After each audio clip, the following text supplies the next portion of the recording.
Hey guys, welcome to this episode of Van Gogh Letters. This is at 87. It's not going to be a very long one. I'm going to take you really through maybe one or two letters. Where I am in the world, it's already the 1st of August. So it's 2 hours into the 1st of August. And that is unfortunately a very sad sort of milestone um, for this story. And does anyone know why? Any idea why that's the case?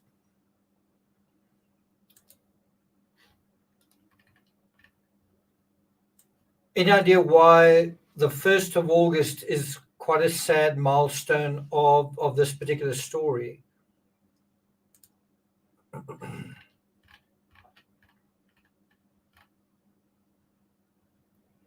Any thoughts?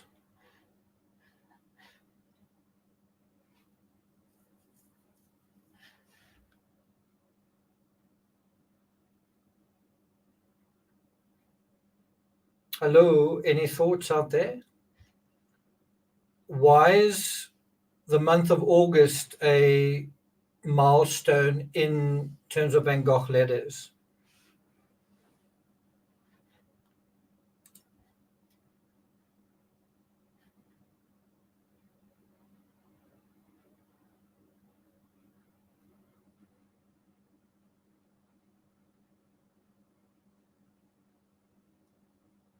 Daria, good to see you. Chelsea, Hamilton Art, good to see you guys as well.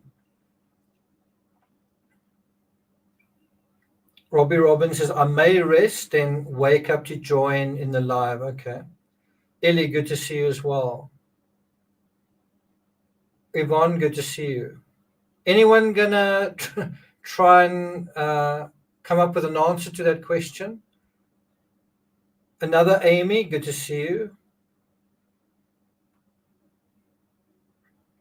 Or Hamilton Art says, I don't know.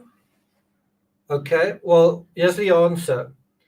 If you look at this grid, this is 1889, and this is where we are right now. This is where we are right now. And as you can see, basically this column is the column for August. If we go to the top, that's August. That is September, that's September, that's September. August, July, June, May, right? So the question is, why is August quite a grim milestone in terms of this story? Justice Jane, good to see you. Why is August a grim milestone? Yvonne, any thoughts on that?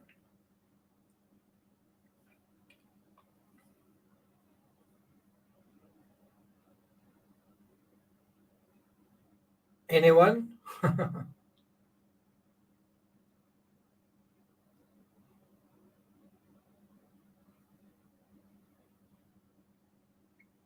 That's it. Well done, Ellie. Well done. So you can see this is August 1889 over here. And by the following here, there are no more letters. These letters are not from, these are not letters from Vincent. Should we have a look at who they are from? That's a letter from Theo to his mother, right? So basically 1 year from now, there are going to be no more letters from Vincent van Gogh. And what's quite interesting here is if you look at August, there are 3 letters in August, only one from Vincent. It's this yellow one here, or orange one over here. It's quite interesting. The orange letters are from Vincent, right? He only writes 1 letter in August, and then the letters do pick up again after that. Look how many letters are over there and over there and over there. So clearly he was going through a difficult time, right, in August. And how can I put this in a simple way? When Vincent was going through a difficult time. He didn't write, and he also didn't paint. So when he was having these attacks, then he didn't write letters or paint because he was kind of compromised, right? And so if you take that just as a take that idea and you see, well, over here he wrote one letter, and look, before he died, look how many letters he wrote in that month. Look how many letters he wrote in that month. Look how many letters he wrote in that month. And then over here, you can see he didn't have a very good month over here. I think this is March or April. It's April 1890. So April 1890 wasn't a very good month. March 1890 wasn't a very good month. January was a fairly good month. February, a fairly good month. April, May, not so much. June, July seemed to be good months. And he said that he typically did well in the summer. He didn't do very well in the winter, right? So this is May, June, July. You can see how many letters he wrote there. And so there are a couple of months where he doesn't write a lot. That month, that's August. That month, that's April and March. And so these are months where he's struggling. Do you think that this was a month that he was struggling in, the month just before he died?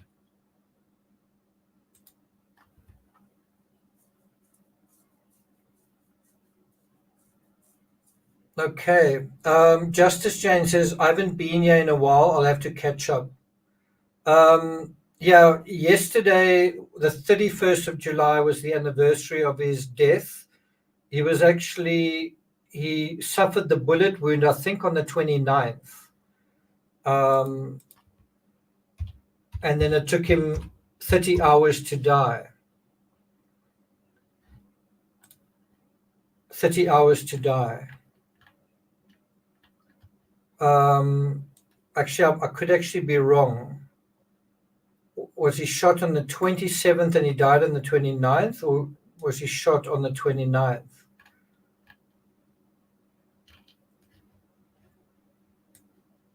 So I could be wrong about that.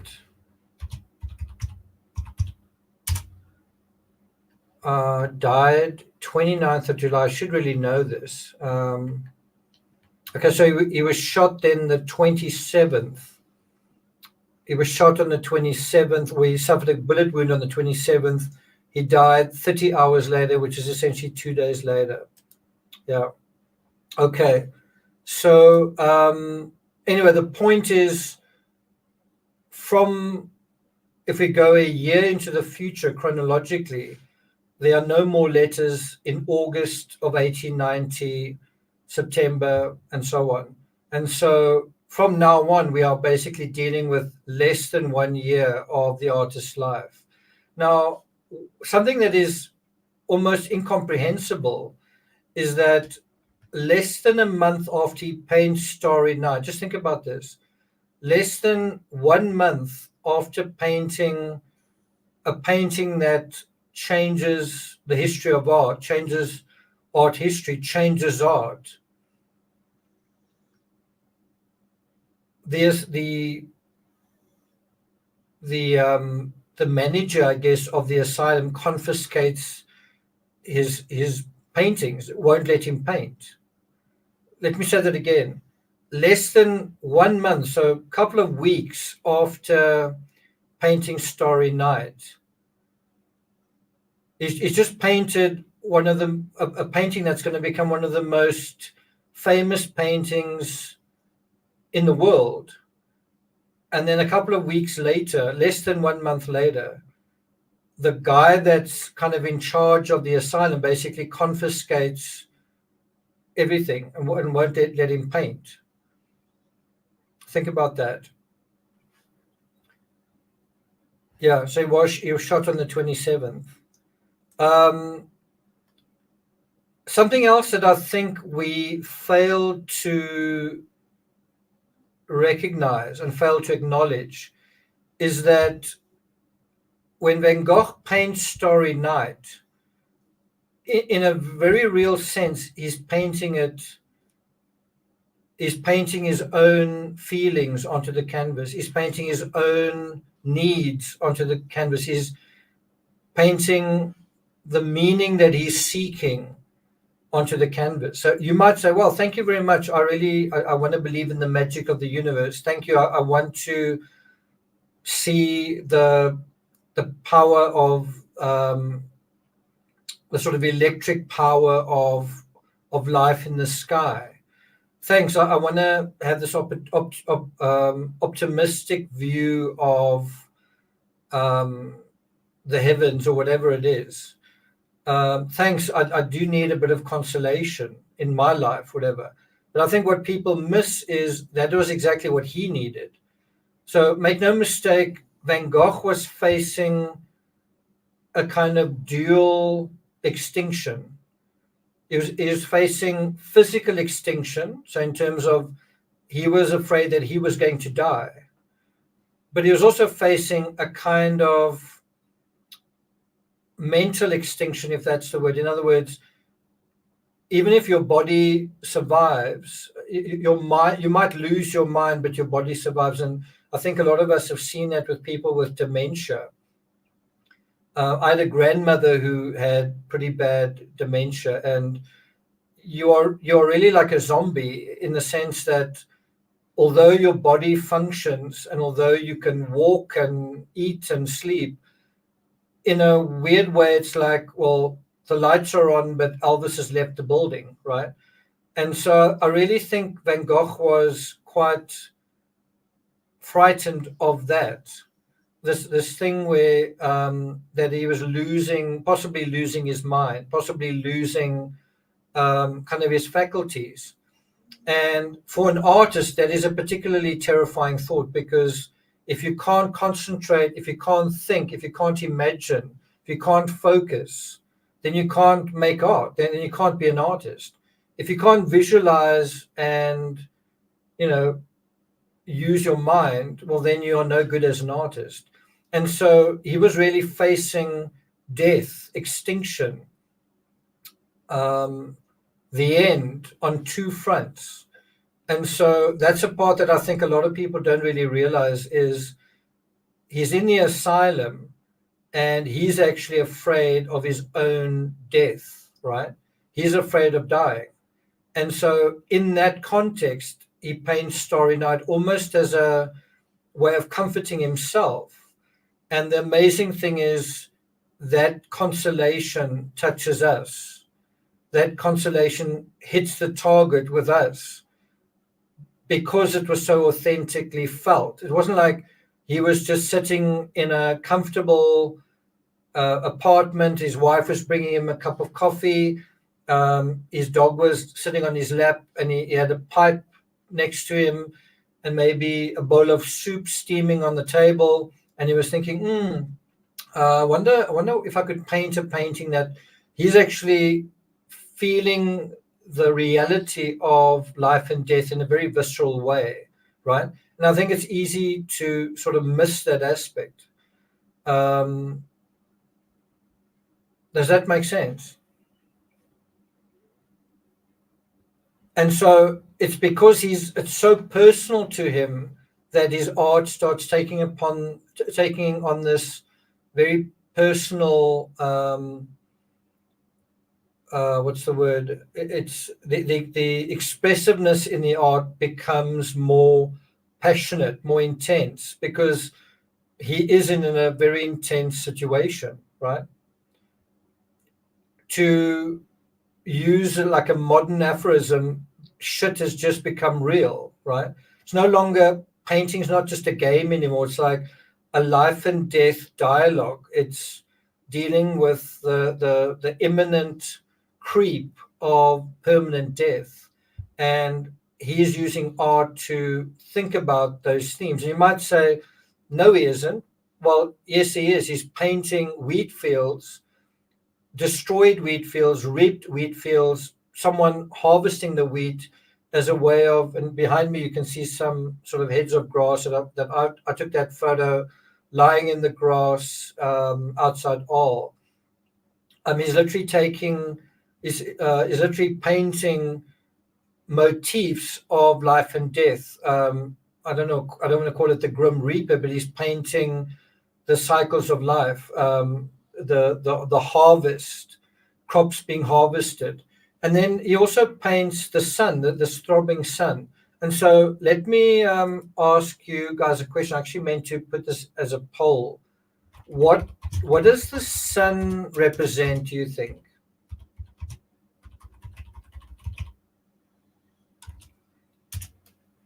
What does the sun represent?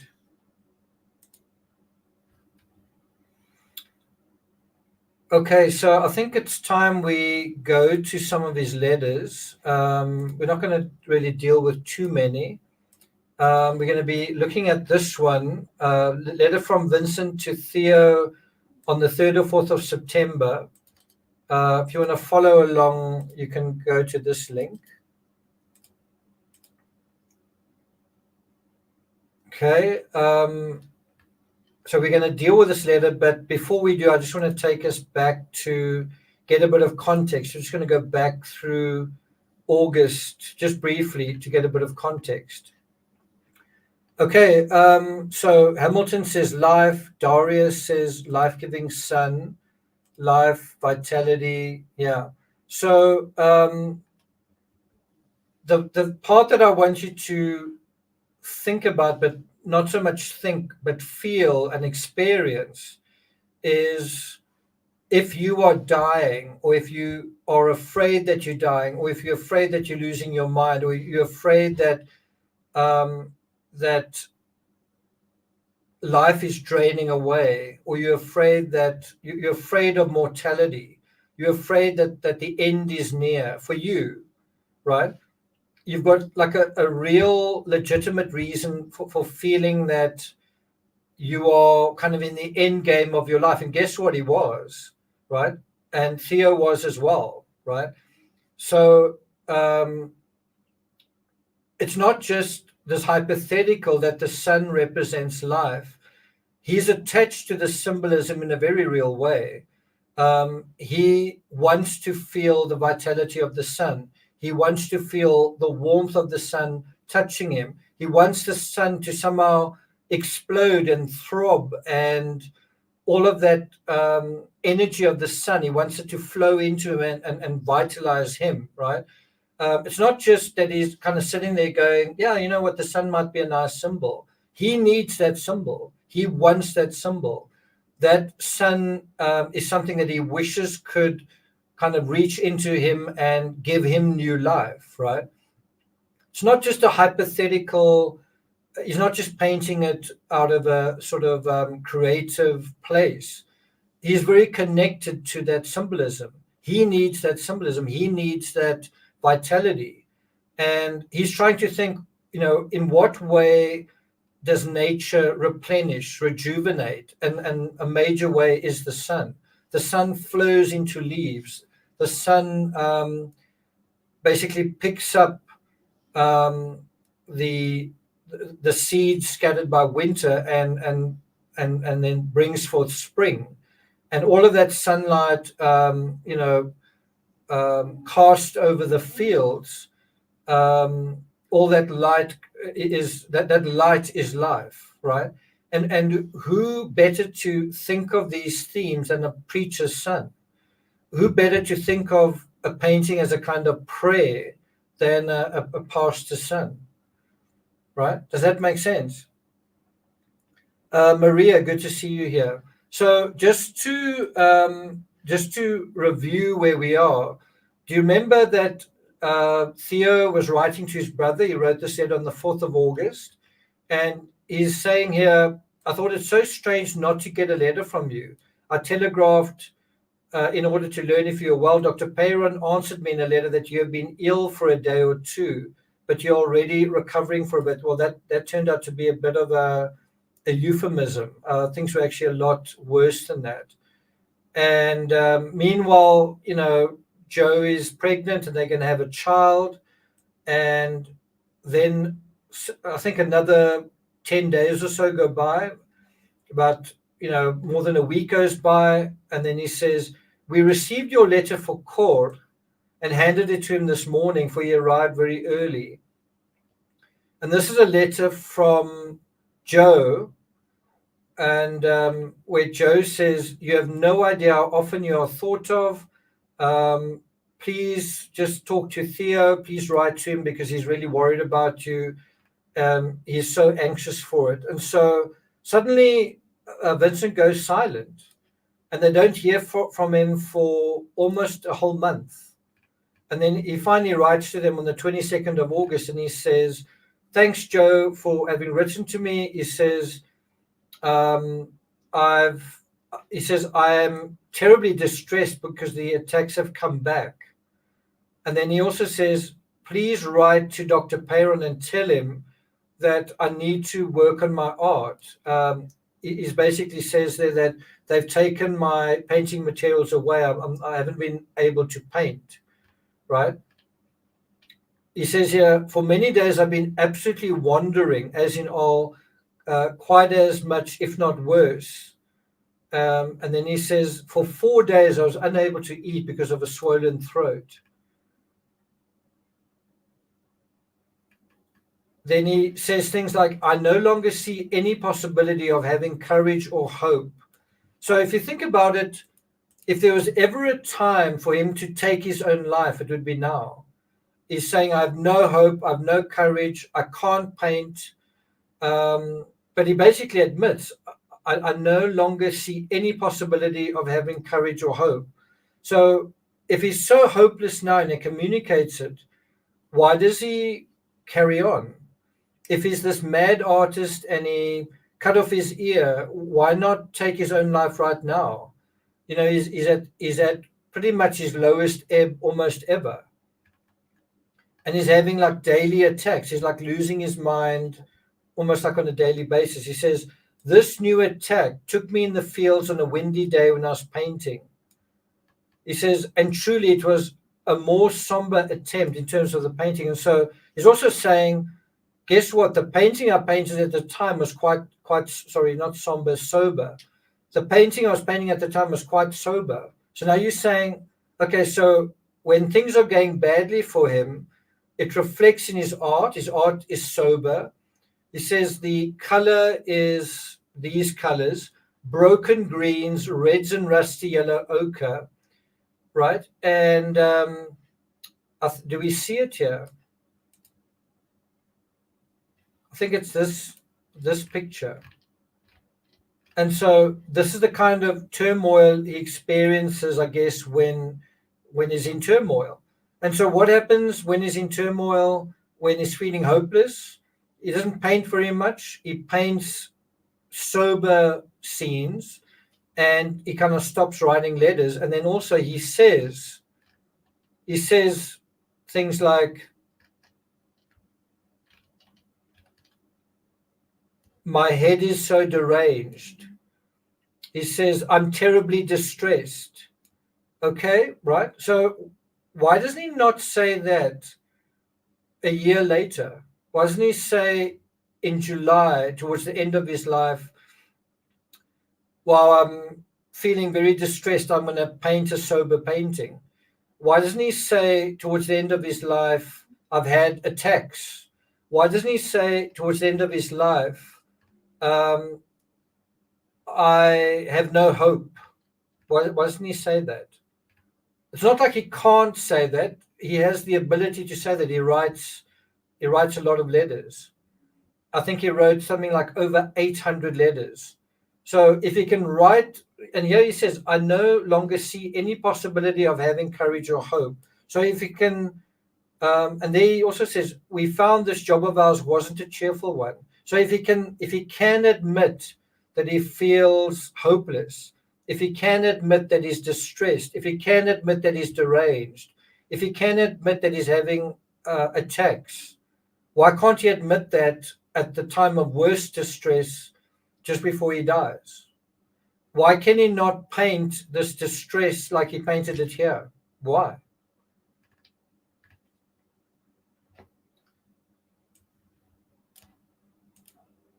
And so now we're going to deal with this letter from the 3rd or 4th of September. And unusually, I'm only going to do one Van Gogh letter in this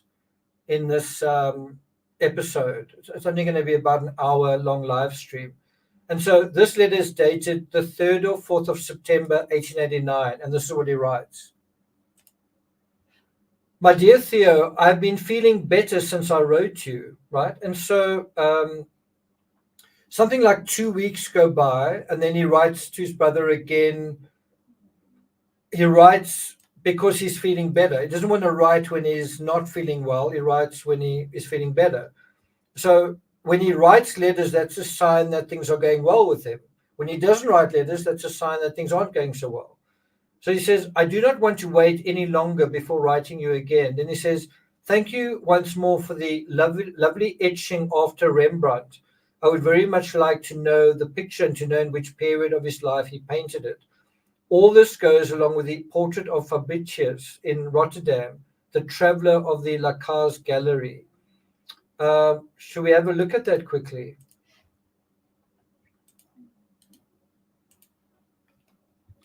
Rembrandt.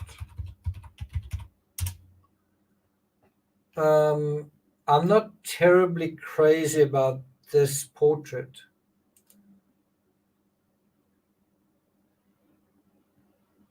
But what I think is not important is what Van Gogh thought, right? So this is the picture that he's referring to, portrait of Fabricius.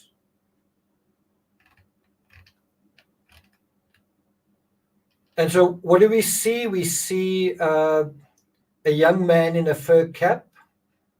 And for some reason, Vincent gets kind of feels inspired by this painting, right? Hang on. Sorry, this is not the one that I need. This is a painting by Carol Fabricius. Sorry, let's just go back to that.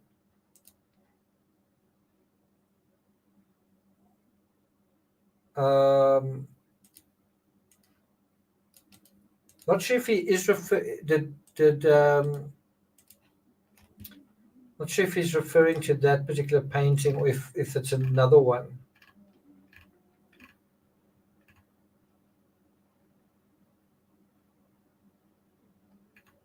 Okay, so maybe that's a self-portrait. So I think Portrait of Fabricius isn't by Rembrandt, but he says, I would very much like to know the picture and to know in which period. Then he says, all this goes along with the portrait of Fabricius, the traveler, into a special category in which the portrait of a human being is transformed into something luminous and comforting. Okay, so that kind of makes sense. So he's comforted by this. Obviously, he's comforted by the unknown picture or sketch from Rembrandt. We don't know what it is. Maybe Theo will tell us. Let's quickly see if he does. Let's have a look. Letter from Theo. Does he say anything? I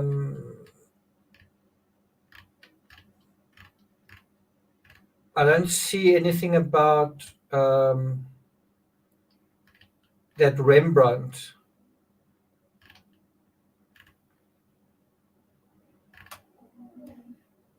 Yeah, so I don't really know which picture he was referring to. Maybe he refers to it in the next one.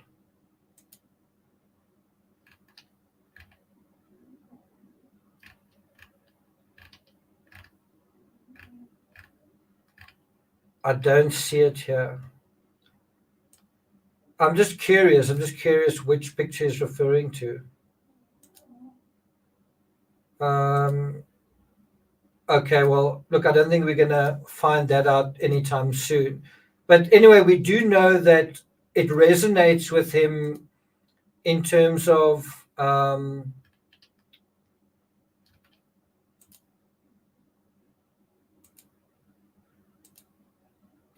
this particular picture, right?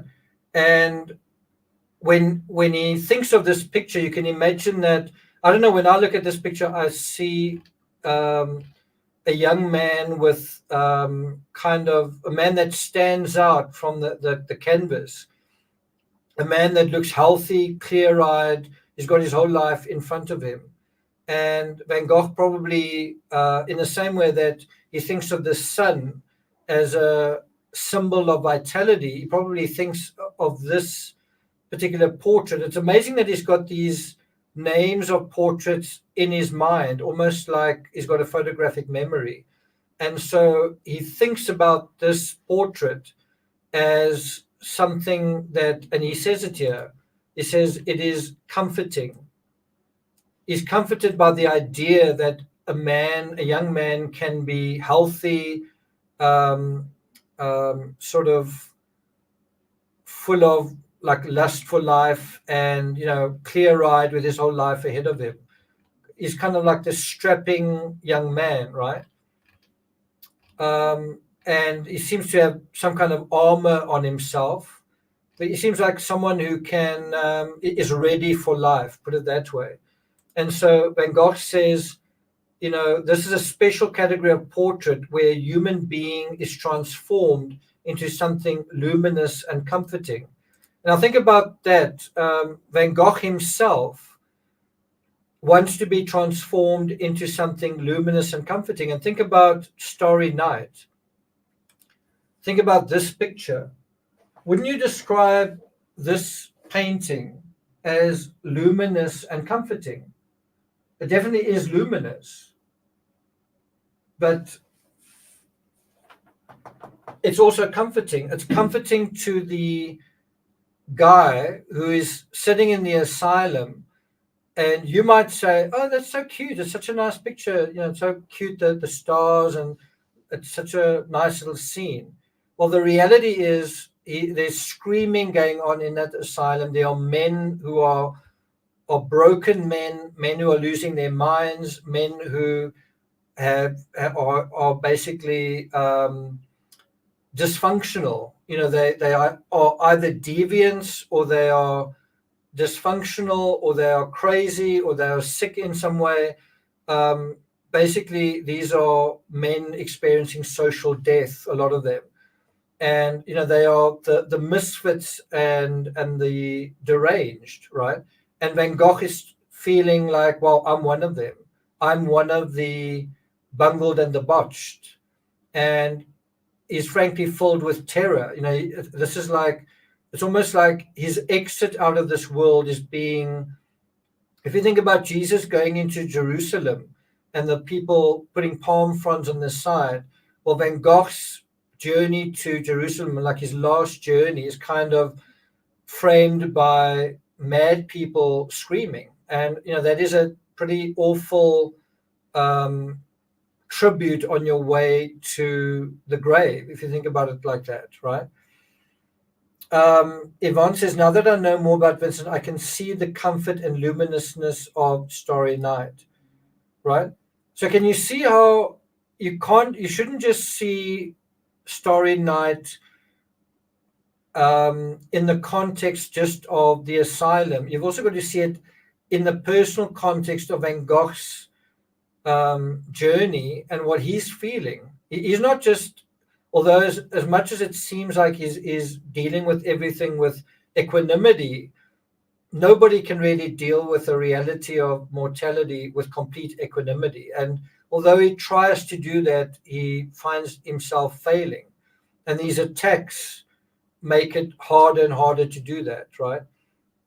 And so when he says, he talks about a portrait of a human being transformed into something luminous and comforting. He wants to be a human being transformed. That's exactly what he wants. He wants to transcend his situation. He wants to recover. And in his letters, he does say at a certain point, I'm trying to recover. I'm trying to recover, right?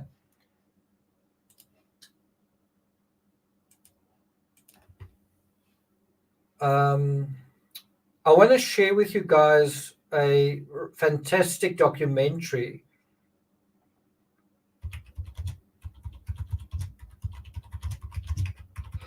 Let's see if I can find it quickly. Oh, here it is.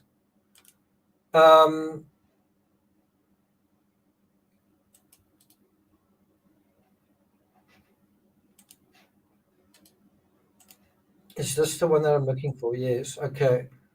So one of the best documentaries I've ever seen on Van Gogh is this one. I'll put a link in chat right now. And I have to tell you, I've watched it a couple of times. When I wrote The Murder of Vincent van Gogh, I definitely dipped into it liberally, just became immersed in the fabric of this documentary because it really feels authentic. I didn't really like Andy Serkis as Van Gogh, although I thought what he conveyed was true. I didn't think he looked like Van Gogh. I don't think he sounded like Van Gogh, but I think he captured the feeling of Van Gogh very well, the misery, the hopelessness, the charm in a way, the resilience, the surprising spirit behind this human being. I thought that was captured very well. But the thing that I think this documentary captured the best was the way that Vincent van Gogh's life is a comfort to us. The way that Vincent van Gogh's life is like a love letter to being alive and the rush of life that is waiting for all of us if we just reach out to it. That we can see and appreciate life in small things like the sun that's shining, nature that is rising around us, the ripple of the wind through trees and through grass and that kind of thing. And I have to say, the most powerful thing by far for me in this documentary is the music. The music, when you just focus on the music, it's so soothing and so beautiful. And although I've obviously watched it a few times, although I've listened to it many times, although I've focused on fragments of it often, while I was absorbing it the last time, I actually just had tears coming down my cheeks, like not like little tears, big salty tears just streaming down my face. And I'm not sure what I'm not sure what I'm crying about. I think it is the fact that they found the right music and they found the right meaning. It's so hard sometimes as an artist or as a writer to not only access the thing that you're trying to find, but to convey it in a way that's powerful, poignant, but most of all, that does justice to the story that you're trying to tell. And I just thought Simon Sharma did such a brilliant job in terms of the music, some of the images and some of the sort of the imagery is also really powerful. So the combination of music and the sort of vibrating landscape is just done so well. And it's obviously a story told by a storyteller who knows what he's talking about. Of course, although he knows what he's talking about and he knows his subject matter, he still made a couple of big mistakes. Like he didn't seem to know the size of Van Gogh's ear that was cut off. He seemed to think it was not a very big piece of ear. In fact, he actually contradicts himself in the documentary. At one point, he says it's a piece of an earlobe, and later on he says that he gave a big chunk of ear to a woman in his favorite brothel. But besides that, I don't want to nitpick. The music is absolutely beautiful and is absolutely the sort of consolation that I've been talking about. It really is so comforting and so beautiful. So I really recommend watching that. It's especially the last 5 minutes.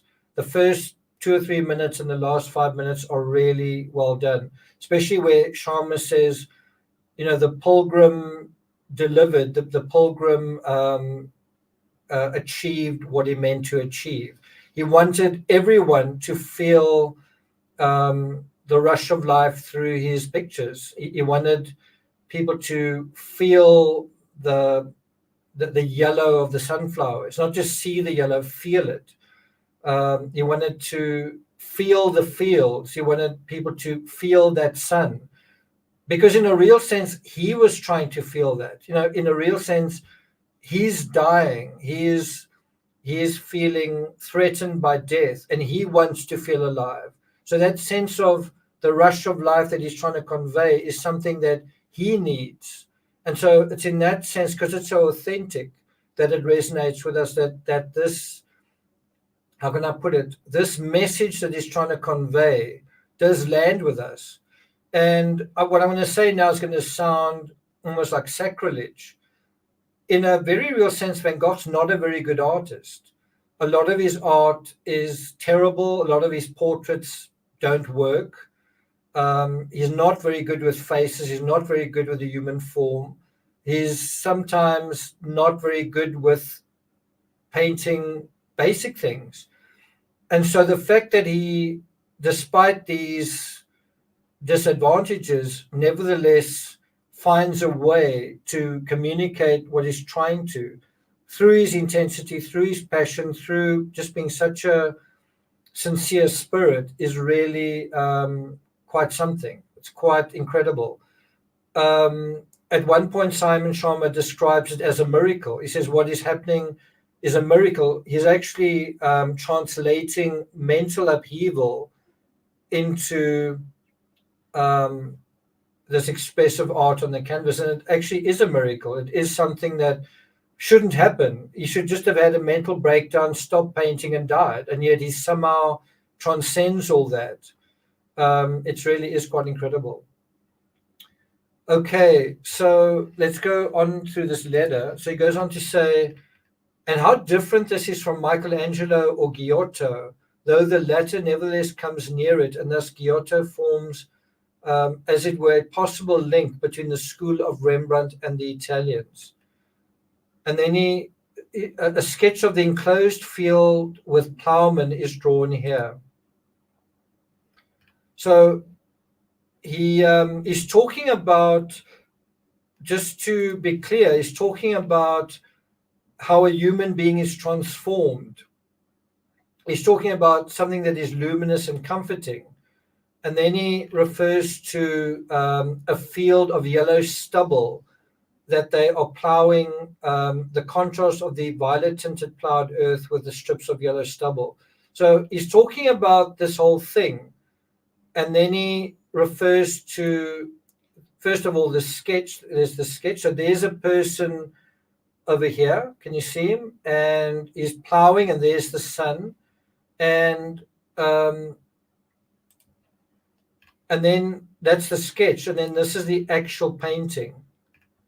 So there's a little house, there's the sun, and this guy's basically, he seems to be plowing a field that is, he refers to the strips of yellow stubble, right? Now, we can only guess what that is, but I presume he's trying to prepare this field either for summer or for winter, but it's basically he's trying to get the next harvest, I would imagine, out of this field, right? And if you think about this in terms of transformation, he's just spoken about that. He's just spoken about being a human being is transformed. And in that context, there's a guy plowing a field. Well, what do you think he's trying to do here? He's trying to transform this field that is brown and bare into something that is going to be green and rich and fertile and delivering a crop, something that can nourish you. What this little guy and the horse and the plow are trying to do is transform this field into something that is going to be a bearer of life and a bearer of nourishment and a bearer of food, right? Not just for him. He's not just trying to grow this crop to put into his house. It's to feed, oh, I don't want to say feed the world, but to feed others. It's not just to feed himself. It's to feed people in general. And isn't that what Van Gogh also wants to do? He wants to be transformed. He wants to transform the way people see things, but he also wants to transform other people, right? So let's have a look here. I don't, as I've said in the past, don't really like the images we see from this website. They tend to be inferior. So how about let's look at the original? What do you guys say? So take a look at this picture, right? And let's see if we can find the original. Do you guys agree that this is the original? There it is. There is the horse and the plow, and there's the man, there's the house. Do you guys agree that this is the original? Let's see what you guys say. Is this the original? Let's make it a bigger picture. So you can see it's not quite as brown as it appears. This is fairly brown. That's sort of yellow. That's brown. That's brown. Right? Oh, we've got a critical thinker here. Yvonne says no. Why do you say no, Yvonne? Ison also says, I don't think so. Okay, that's good. Ellie says, the way you described music as an interpretation of Vincent's paintings was beautiful. Thanks, Ellie. Maria says, oh, it doesn't look the same. Well, it's because it's not the same. It's this picture.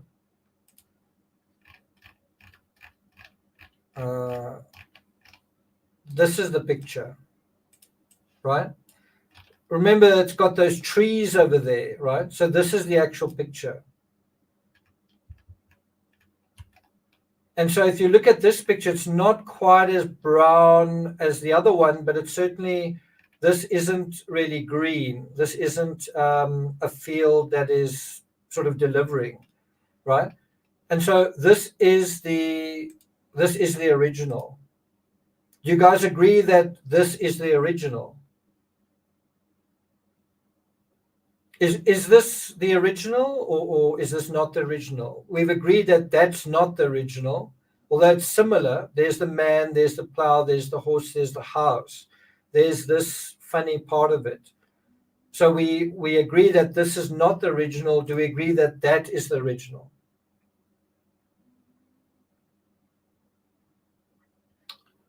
Someone says the sun is missing. That's true. The sun's missing over here. And also the trees are missing over here, right? Do you guys agree that this is the original? Let's see if we can go back to that one. So do you agree there's the sun, there are the trees, there's a little funny little hill over there. The man seems to be directly below this part of the house. Below the two windows of this side of the house is the plow, and then there's the horse, and there's a funny little line there, right? Let's go back to the other one. Is that the same? There's the plow. It's below that. There's the man. That almost seems like a slight echo of the man there, doesn't it? That funny mark in there. There's the horse, and there's that funny thing over there. There's the sun. Do you guys agree that this is the right painting? So the point is that in this picture, you see this guy is trying to bring this. You can clearly see that this is a field that isn't alive anymore. You know, this field is mostly soil, and he describes it in his letter as stubble, right? So it does seem like he's I don't know whether he's harvesting this little piece over here in the middle, suppose it could be. Maybe he harvests that and then he leaves these things behind. But it's certainly, if you think about it, it's September, so it's the end of it's coming to the end of summer. Maybe these leaves are going to start turning red. And this guy is basically harvesting the end of the year's things, the end of the very end of the harvest. And what's interesting is comparing this picture to this one. Do you see windmills over there? There's a windmill there, and there's a windmill there, and there's no tree in this picture. You see the windmills over there? There's a windmill over there, and there are no trees, and there's no sun. So it's almost the exact same picture, just with a few changes. And this particular picture appears in the Museum of, let me just have a look. I think it's the Museum for, is it the Museum for Art?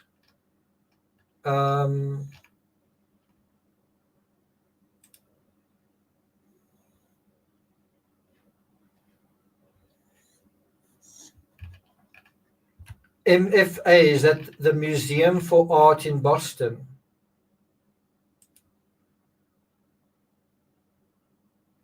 Museum of Fine Arts, Boston. Okay. So that's where this particular image is being displayed, right?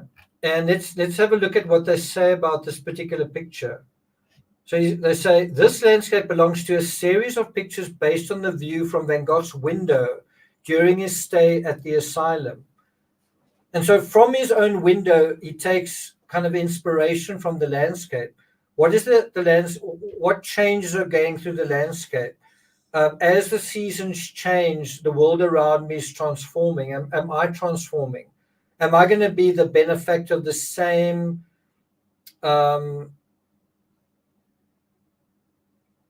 energies of the landscape? Am I going to feel the sun leaving my body, the warmth leaving my body, life leaving my body that the land is experiencing? The scene is much as the artist described it in a letter to Theo. I started working again a field of yellow stubble, which is being plowed, the opposition of the purplish plowed earth with the strips of yellow stubble, background of hills. And so it's interesting that he talks about the opposition.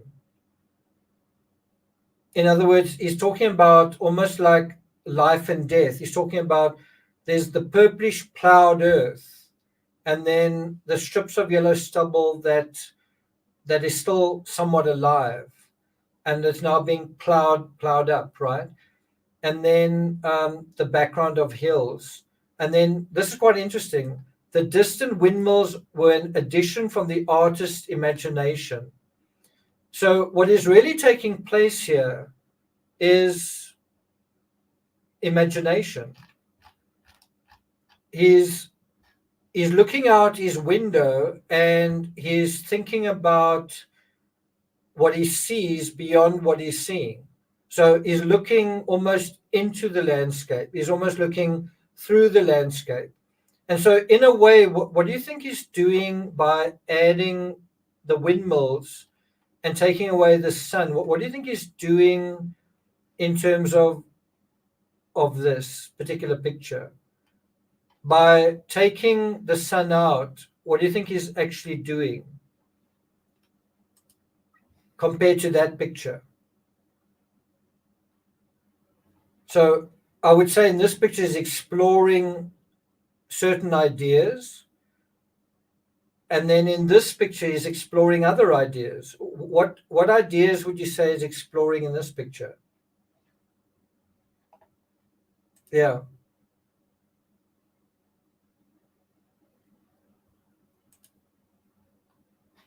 What do you think is the symbolism here of the windmill?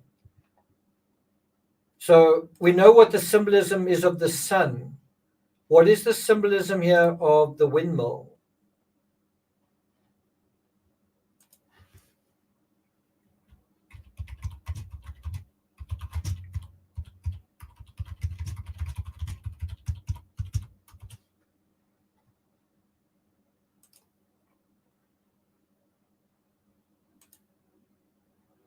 Ellie says changing his location, dreaming of going back home. Yeah, I would say it's the symbolism of home. You don't get these windmills in France, right? So I would say, in a weird way, he's feeling nostalgia, is wishing to be back home. In a way, he's in the south of France, but he's thinking about this top part of the picture is almost like Holland, right? He's taken the sun out of the picture and he's put these windmills there. And so, literally, what's going on is a kind of wishful thinking, right? He is, in a way, literally daydreaming about. Let's just do this. He's literally, in a sense, daydreaming about home. He wishes he was somewhere else. Basically, what's happening is he's starting to fall out of love with the south of France. He's starting to feel like, I don't want to be here anymore. I don't want to be in this asylum. I don't want to be here. I want to be somewhere else. I think I want to be further north. I think I want to be with my family. I think I want to be with people that I know. I think I want to be with Theo, right? And so he's starting to, in a way, say goodbye to this landscape that has meant so much to him. He's starting to wish he was somewhere else. And who wouldn't? If you were in a prison, if there were cockroaches in your food, if the people around you were screaming all the time, wouldn't you also just start feeling like, well, although signed up to be here, I don't really want to be here. I'd rather be somewhere else that I know that knows me, kind of thing, right? So he is basically becoming homesick. He's thinking of familiar places and places that have been friendlier to him than the place that he's in right now. He's also, someone said, the winds of change. I think that is taking place. I think that it is windy. And so, in terms of, where's that other one?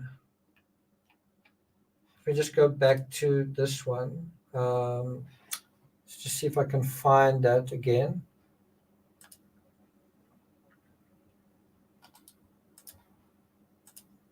Let's just have a look at the description under this picture.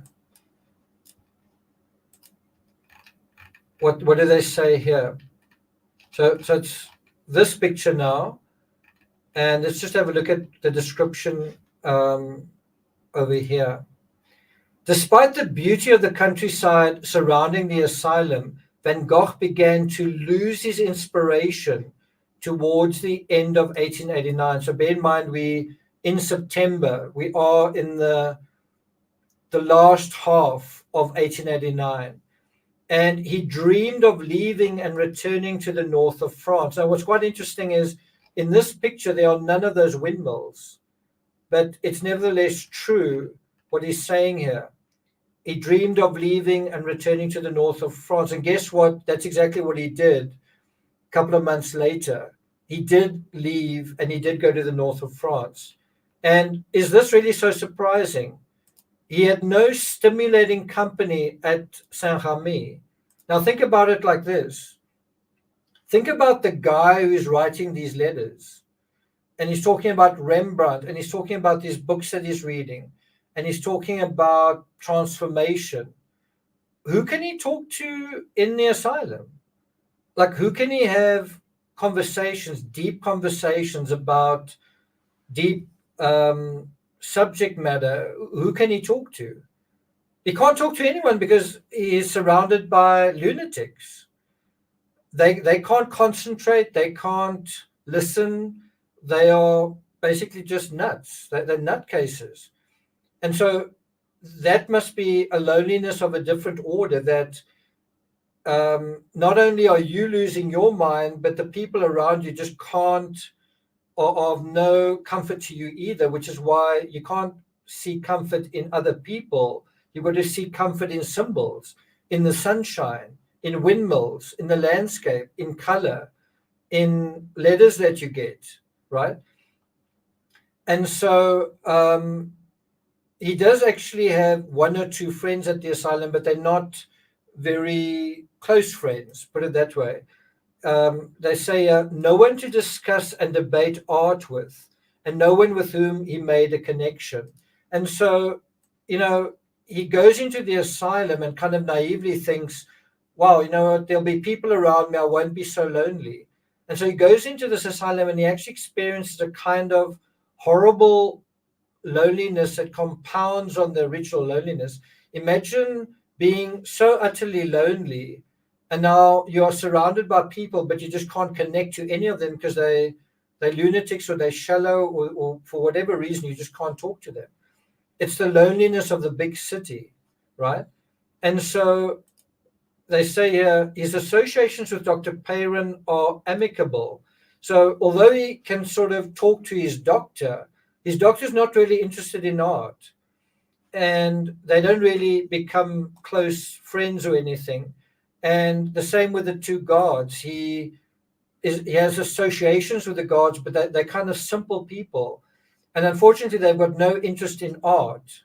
And so as a result, he can't really make any kind of connection with these people, which is why he feels kind of alienated. There's not a single really friendly face in the asylum, right? And so they say here that was the extent of his circle. So it was the doctor who's got to deal with all of these other nutcases. And probably when Van Gogh talks to him, the doctor's sort of nodding, going like, you know, we still need you to recover, kind of thing. Um, and then it also says here, lacking subjects to paint, he turned to making copies of works by Mallet. Now just think about that in terms of, you are in this horrible situation. Think about any artist or writer or musician that takes themselves quite seriously and takes their work quite seriously. Um, any writer worth his salt, artist worth their salt, musician worth their salt that is making decent work will tell you, I kind of need to concentrate when I'm working. I kind of need inspiration when I'm working. How many good artists do you know that if you threw them into an asylum, they'd still be able to create, right? And again, it's not like this nice sort of serene setup where it's peaceful and consoling. No, it is this chaotic, cold, lifeless, horrible place where the cockroaches are running around, rats are running around, mad people are running around, people are having hysterical fits. There's cackling and crying and screaming going on all hours of the day, and you're faced on a daily basis with the hopelessness of the human condition, the misery of the human condition, the dark side, the most distressing side of the human condition, the side that we don't often see, the side that is hidden from the world. You are being exposed to like a raw, exposed nerve every single day. Every day you're just hearing screaming and crying and wailing and shouting and sort of hysterical nonsense the whole day. And you can't talk to any of these people. And so you are a witness to this breaking down of the human spirit. And now you're supposed to keep your spirit intact in that environment, right? And so in this environment, he's got to try and find inspiration. Just think about that. The fact that he's even trying to find inspiration in this horrible setting. Like a lot of artists would just go, okay, I can't work like this. I can't work like this. I need to get out of here. I just can't do this. And instead, he finds a way. He's trying to recover. He finds a way. And so he does things that are quite dull. He basically paints copies of the paintings that he's already painted.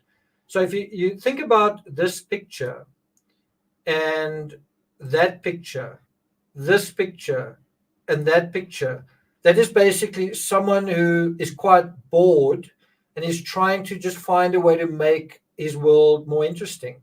He's not bored because he lacks imagination. He's bored and uninspired because he's kind of stuck where he is. He can't go out as far as he wants to go. He's got to like come back to the asylum, right? So he's trying to make life more interesting. He's trying to sort of give himself. He's trying to find ways to be creative, and that's why he's literally imagining things. He's imagining a different sky here. He's imagining windmills. And in a very real sense, what's happening now in the asylum is preparing him to paint Wheatfield with Crows, which next to Starry Night is one of the precursors to modern art, right? So it's basically seeing the landscape in a very expressive way. So it's basically imbuing the landscape with imagination. It's basically taking the landscape and kind of almost inverting it into shapes, seeing the landscape and kind of inverting it into feelings, seeing the landscape. And what's happening is he's stuck with what's in front of him and he's got to somehow transform that into something worthwhile. And that then leads to this incredible discovery, this incredible artistic step where he basically transcends life in a way, transcends his circumstances, transcends his environment through the force of his own will, through his creativity, through his imagination. Quite incredible. And so the adversity of the asylum is actually something important. If you just could kind of take Van Gogh and just pull him out of the asylum, well, we would have lost the aftermath of incredible art that he produced. So it was important that he went through this difficult adversity, because what it was doing was it was testing and challenging his very creative impulses, right?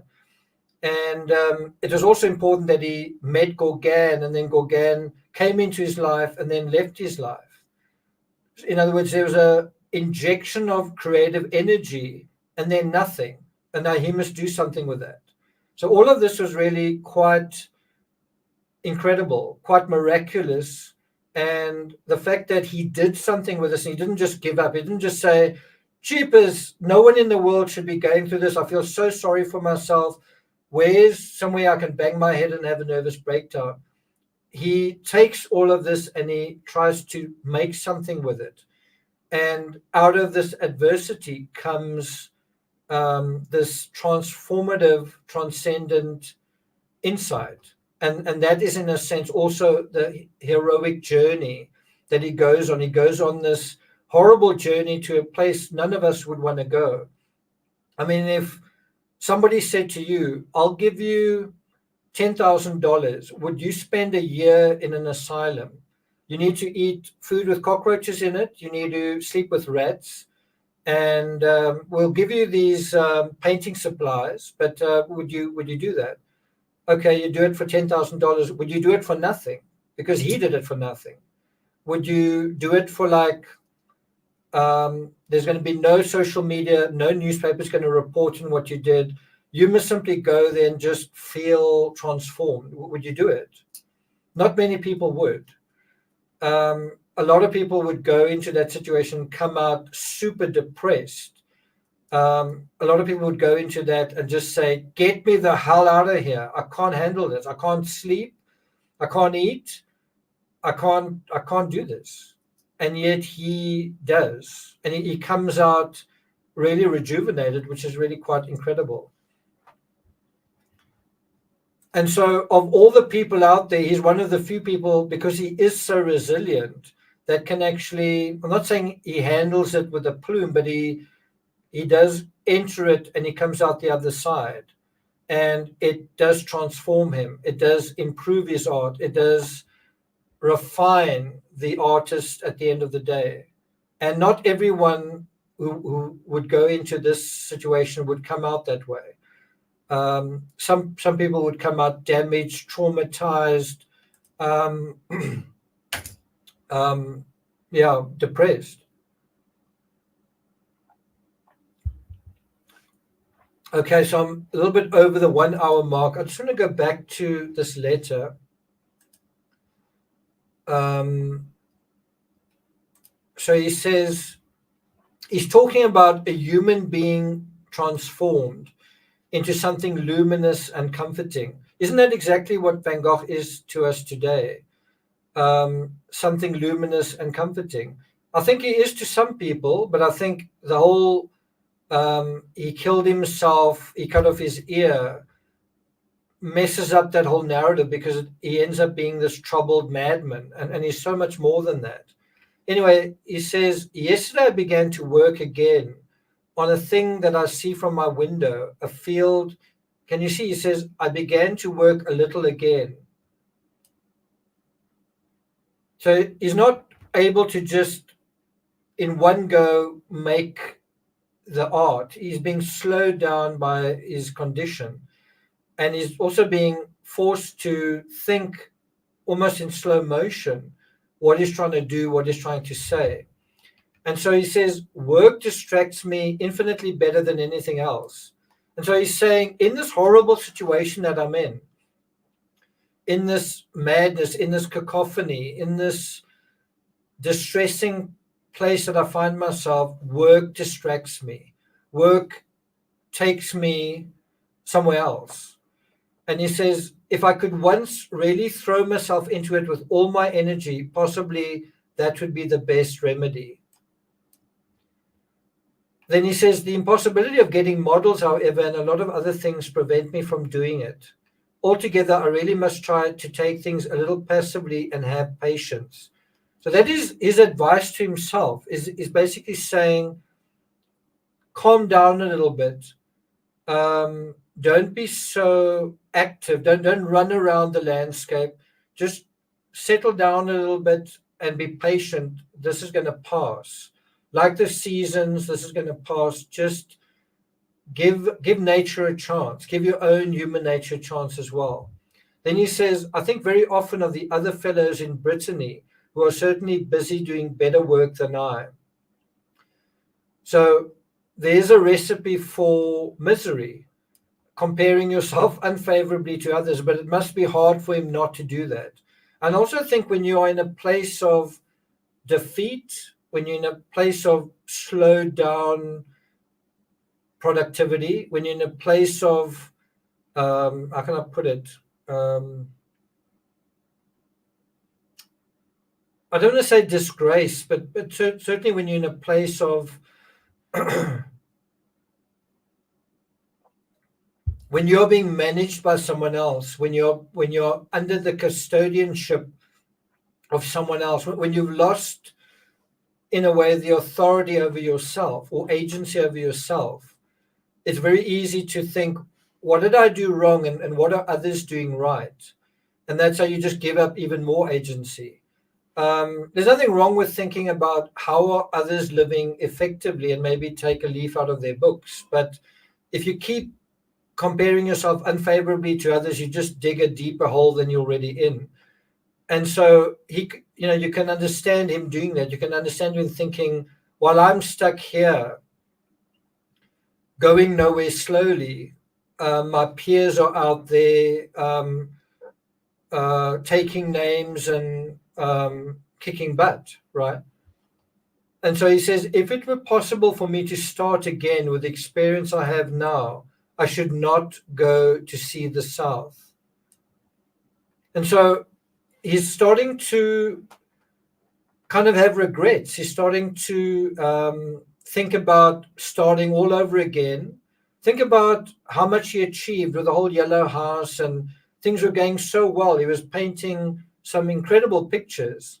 And then Gauguin came along, and then everything got fucked up for a while. Then he sort of reclaimed his momentum up until Starry Night. Then things got fucked up again. He's kind of at a place where he feels like, well, I need to start all over again. And that for anybody, that's not fun. It feels like you're a failure. It feels like all of that energy was wasted. It feels like, am I going to be able to summon these reserves again? I don't know if I can do this. And I can tell you guys, when I was training for the Ironman triathlon, so for a long time, doing the Ironman was like a dream. But when I started training for it, so I trained for my first Ironman triathlon, and then I just trying to think what happened. I think I kind of overtrained. I had a bit of heat exhaustion a week or two before, and then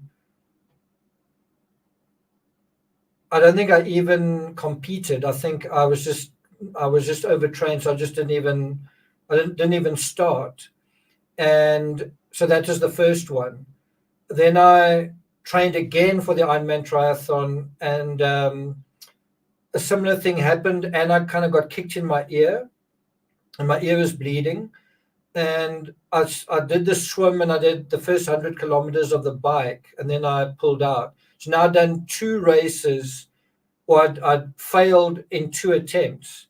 And if anyone has any idea, training for the Ironman is incredibly hard work. It takes a heck of a lot out of you. And now the question was, am I going to do this a third time? Am I going to start again, do all of that training a third time? And I just thought, I don't know if I can do this. I don't know if I can muster the resources to do this a third time. And I also thought, if I do this a third time and it doesn't work, if I fail a third time, there's no way I'm going to be able to do this a fourth time. I just don't have an infinite amount of energy and motivation. And so incredibly, on the third time, I actually got strep throat. I got sick 3 times out of 3 times. But fortunately, I got sick with a long enough window between when I got sick and the race that I could actually recover, not completely, but incompletely recover. So that when I did do the race, I was just strong enough to do it. But I just remember thinking, if I'd gotten too sick to do the race the third time, I just never would have been able to do it. Maybe 5 years could have gone by and I would have tried again. I don't know. But and that's how he's feeling. He's sort of feeling like, I don't know if I can start all over again and muster all of that creative energy just for it to be squandered, for all of that momentum just to sort of spill, uselessly, right? Is Stephanie here? Stephanie, good to see you. Stephanie says, listening in now, but at the gym while listening. Okay. Chelsea says, too many people have the spirit of sacrifice. Yvonne says he trusted that there was a remedy too. That's important to remember. That's why I never gave up. Okay, so that's the end of my little thing about the Ironman. Let's get back to this letter. So he says, if it were possible for me to start again with the experience I have now, I should not go to see the South. Were I free and independent, I should nevertheless have kept my enthusiasm because there are some beautiful things to be done. And then now he's talking about what he would paint if he was free and independent. The vineyards, for instance, and the fields of olives. If I had confidence in the management of this place, nothing would be better or simpler than to bring all my furniture here to the hospital and go quietly on. If I get better, or in the intervals, I could sooner or later go back to Paris or to Brittany for a time. But first of all, it is very expensive here. And then just now, I'm afraid of the other patients. Just think about that the people around him are like wild and crazy and possibly even violent. Altogether, lots of things make me feel that I haven't had any luck here either. So here he's communicating just how deep his sense of despondency is. Perhaps I exaggerate in the misery of my having been bowled over by my illness again, but I'm sort of afraid. And so that comes through quite powerfully here. He's basically saying, I'm afraid. I'm afraid of the future. I'm afraid of the present. He says, you will say, as I say to myself, that the fault must be within me and not in the circumstances or in other people. Anyway, it is not pleasant.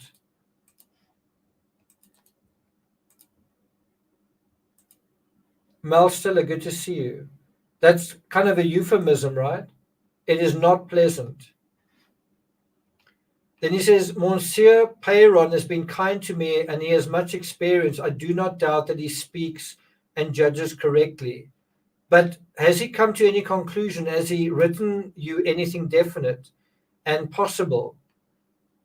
He says, you see that I am in a very bad humor. Things aren't going well. Again, if he can write this effectively, if he can write this transparently about what he's experiencing, why couldn't he do it in July just before he died? I'm sort of afraid. It is not pleasant. Things aren't going well. Why doesn't he say this in July when he's apparently not wanting to live anymore? Then I feel like a fool going and asking doctors permission to make pictures. So he's got to ask the doctors, can I go and paint? And they'll probably be like, why do you want to paint? Where do you want to go and paint? What paint do you need? And so it's like a child that's got to get permission to leave the classroom to do something. Besides, it is to be hoped that if sooner or later I get a certain amount better, it will be because I've recovered through working, right? So, I don't know if there's anyone here that took my advice from the Thomas Crookes series of videos where I said, how could someone like him, alone, broken, destitute, whatever, experiencing social death, how could he make some kind of comeback back to happiness? Well, look at how Van Gogh did it through work. You might say, yeah, but I can't get any work, or I'm not very happy doing work. Well, find something to do. You find something to do that you want to do. You don't have to be paid for it. No one has to recognize you for doing it. Find something that you want to do and work at it and keep working at it. That's kind of the answer to the beginning process of building yourself up. Well, Stephanie says, my husband is going to gym with me. That's good to hear. Please tell John I say hi, Stephanie. I was actually going through some pictures of us in Central Park, and those art galleries really brings back good memories. And signing that copy of the Murder of Vincent van Gogh in that restaurant. Remember, we had a nice meal there and you still very generously paid for it. Remember that. Okay, then he says, for it is a thing which strengthens the will and consequently leaves these mental weaknesses less hold, right? So he's saying through working, it strengthens the will. Work strengthens the will. Effort strengthens the will. Putting yourself to work, managing your own efforts strengthens your own will, your own sense of agency. And it improves mental weakness. Doing nothing exacerbates mental weakness. Doing something strengthens mental strength. Then he says, my dear brother, I wanted to write better than this, but things aren't going very well. There's another reference to how things are going. Why doesn't he say this to his brother in July?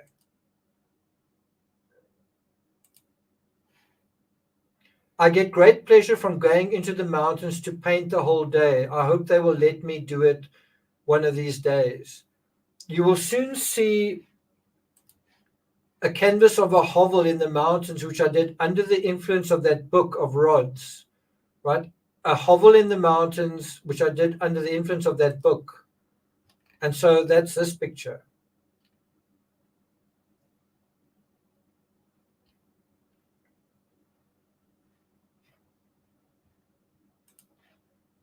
It would be good for me to stay at a farm for a time at least. I might do good work there. So, doesn't it seem like Vincent is, in a way, pleading with his brother, basically saying, I'm not happy here. Things are not going well here. I need to be somewhere else. Maybe I could go and stay on a farm. Doesn't it seem like he's kind of appealing to his brother? Maybe I could go somewhere else. And he's not the complaining sort. He's not someone who whines and moans and feels sorry for himself. This, in a sense, is a very unusual letter. Then he says, I must write to Mother and Will one of these days. What do you say to Mother's going to live in Leiden? I think she's right in that I understand how she hankers after her grandchildren. And then there will be hardly any of us left in Brabant. Speaking of that, not very long ago, I read in Aal, I forget which book, by Henry Conscience. His peasants are dreadfully sentimental, if you like, but speaking of Impressionism, do you know that there are descriptions of landscapes in it with notes of color, of a truth, an experience, and a primitiveness of the first rank? And it is always like that. Oh, my dear brother, that heath down there in the Campine was something after all. But there it will not come again. So look, let's go on. Let's just see if we can see any of these pictures by Henry Conscience. Don't know if I'm pronouncing his name right.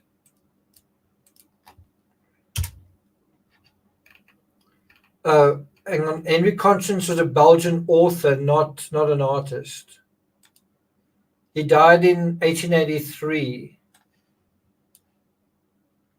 He's considered the pioneer of Dutch language literature in Flanders.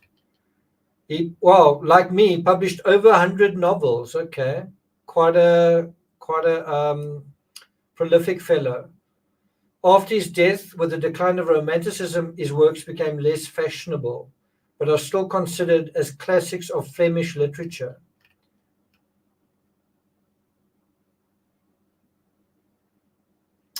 He was the son of a Frenchman who had been a chef in the navy of Napoleon Bonaparte. Henrik's mother was a Fleming and was illiterate. The child grew up in an old shop stocked with marine stores, to which the father afterwards added a collection of unsellable books. Among them were old romances which inflamed the fancy of the child. At the age of 17, Hendrik left his father's house to become a tutor in Antwerp and to continue his studies. And so he served in the army. He considered writing in the Dutch language, although at the time that language was believed to be unfit for literature, as French was the language of the educated and the ruling class. Did you know that? That in the early 19th century, French was the language of the educated and the ruling class. So you can imagine how the French might have looked down on a Dutchman in their midst, right?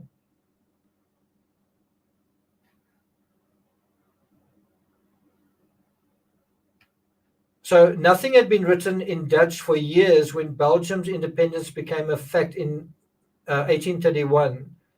And so it was therefore almost without the foresight of a prophet that Conscience in 1830 wrote, I do not know why, but I find the Flemish language indescribably romantic, mysterious, profound, energetic, even savage. So this is the author that Van Gogh is reading. Someone who's writing profound, energetic, even savage, savage, what's the word? I don't want to say statements, imaginings, I guess. He says, if I ever gain the power to write, I shall throw myself head over ears into Flemish composition. So this is the author that he's referring to. Then he says, he, Conscience, described a brand new little house with a red roof of red tiles, full in the sunshine, a garden with dock and onions, potatoes with their dull green, a beech hedge, a vineyard, and further on some pines, the heather all yellow. Now, can you see, in a weird way, it seems like Van Gogh is painting from another author's imagination, right? He talks about a brand new little house with a red roof of red tiles. Well, what do we have over here? Is that a new house with a red roof? Well, that looks like a green roof.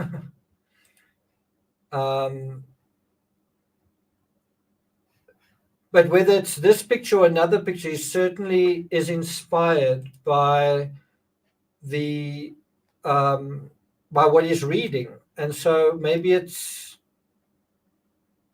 referring to this structure. I don't know, because he has seemingly planted something there in the foreground. What's growing there in the foreground?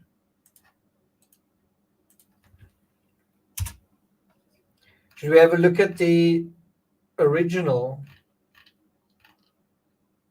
I can't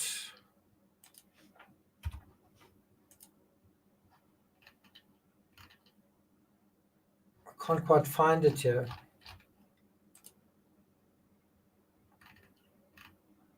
Don't know what.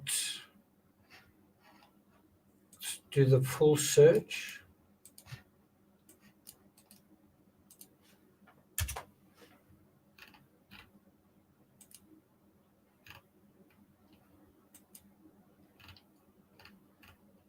I seem to remember finding it previously, but I can't seem to find it now. Anyway. Okay. All right. So he says, oh, this is quite a long letter. He says, don't be afraid. It was not a Cassin. It was a Claude Monet. Then there's some originality, even in the excess of sentimentality. And I who feel that I can do nothing, isn't it maddening?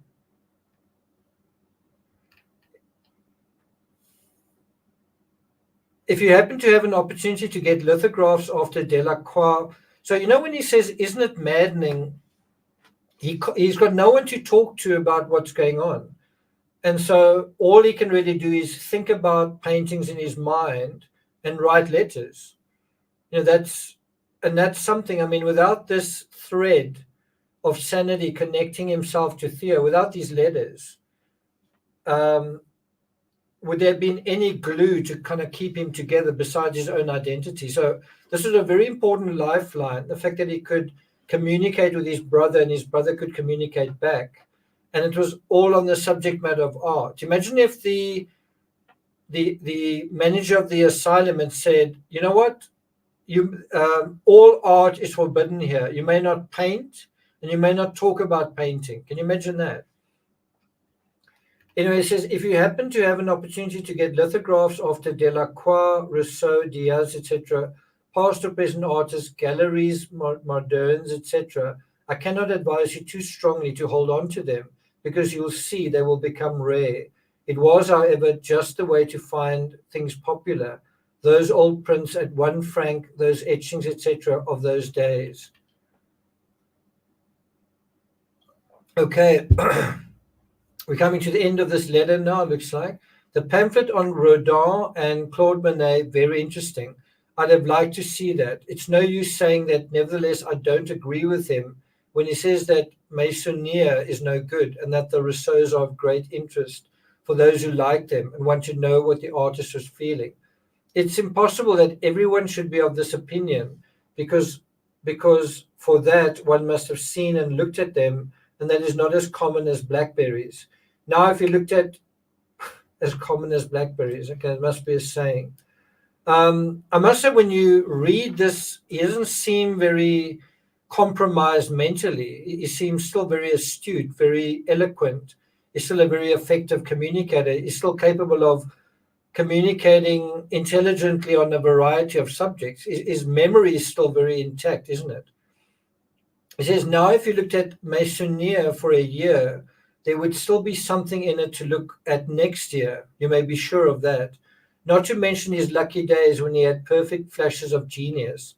Certainly, I know that Dumier, Millet, and Delacroix have a different style of drawing, but Meissonier's workmanship, that's something essentially French above all, when the old Dutchman would have found nothing to quarrel with in it, and yet it is different from them and modern. One must be blind to think that Meissonier is not an artist, and a first rate one. Does anyone want me to have a look at Meissonier? So is very complimentary of Meissonier. He says he's a first rate artist. Anyone want to look at Meissonier's art?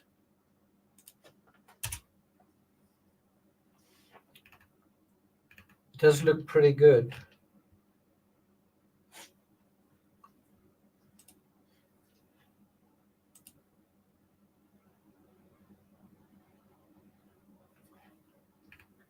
So this is him.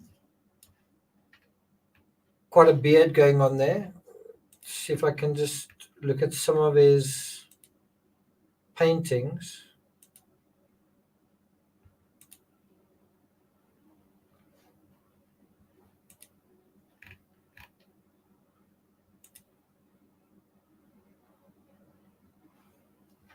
So I must have actually seen these without knowing what I was seeing. Some of his art's available at the Met in New York.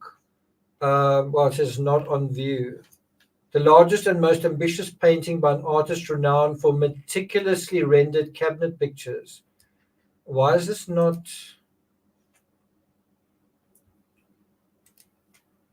Well, let's just have a look. I think these are some of his pictures. So, wow, I'm not sure why it's not showing these. Quite disappointing. See if I do this, will it work? Anyway, you can see he is a really good artist, and his art came out about 10, 15 years before Van Gogh. He's definitely a much more skilled artist than Van Gogh, right? I mean, he's much, much better at portraits than Van Gogh is. Look at that. See if this will display. I don't know why it's not displaying.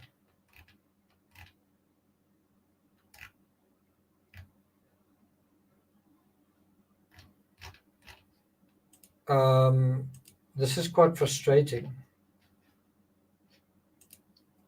But you do get a sense of his art through these pictures here. But I'm just trying to find one that I can display in all its glory.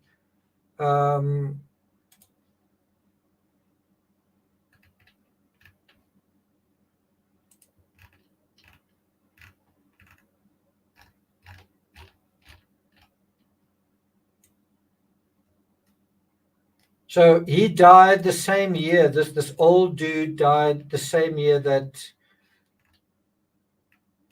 Let's just have a look. Well, that's when that photo was taken. He died about 6 months after Van Gogh in January 1891. I wonder whether we can get something off Wikipedia in terms of his art. So this is the artist that he holds in such high esteem. Here's his self-portrait. He looks a bit like Santa Claus, right? Quite a good picture. I mean, that that self-portrait, I would say, is better than all of Van Gogh's self-portraits. Look at the quality of his hair. So I'm just saying, although Van Gogh has his moments, there are a lot of artists that are a lot better than him, just in terms of skill. Look how well he's painted the armrest over there. And the hand.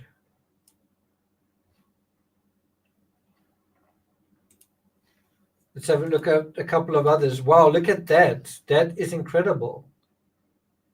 That almost looks like a photo.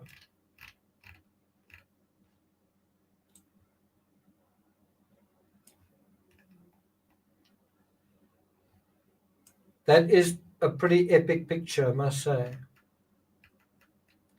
I mean, this is a guy with skill. This is a skilled artist. He's got all the proportions exactly right, doesn't he? Look at that.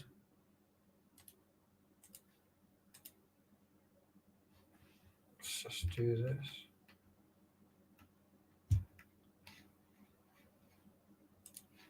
That is a really beautiful painting.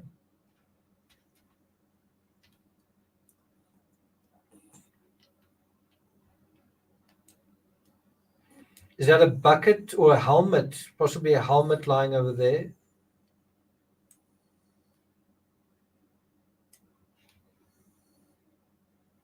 And don't forget that Vincent kind of had I don't want to call it a fetish, but he certainly had an interest in joining the army at a certain point. Maybe a picture like this made him feel like, I want to be part of this.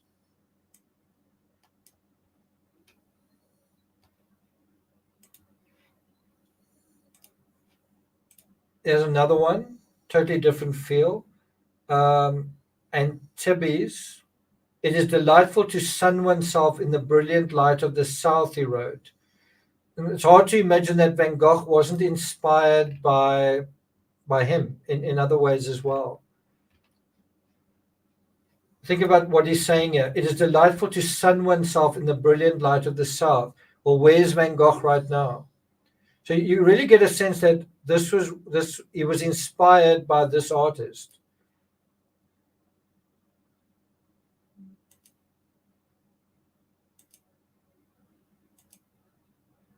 Head of a Soldier. The Siege of Paris, 1884. It's also quite a powerful picture. Look at this apparition at the top there. So he's putting some of his imagination into his picture. I mean, that's not real.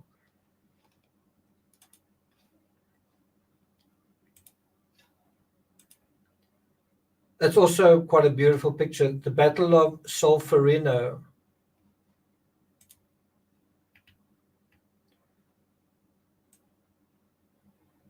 There's a person lying on the ground in the foreground.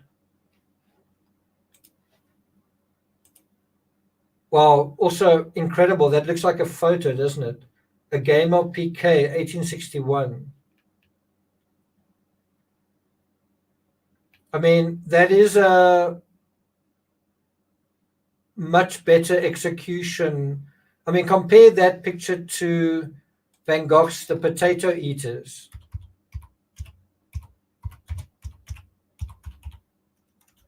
Which one is better executed? Would you say? Which one has kind of a better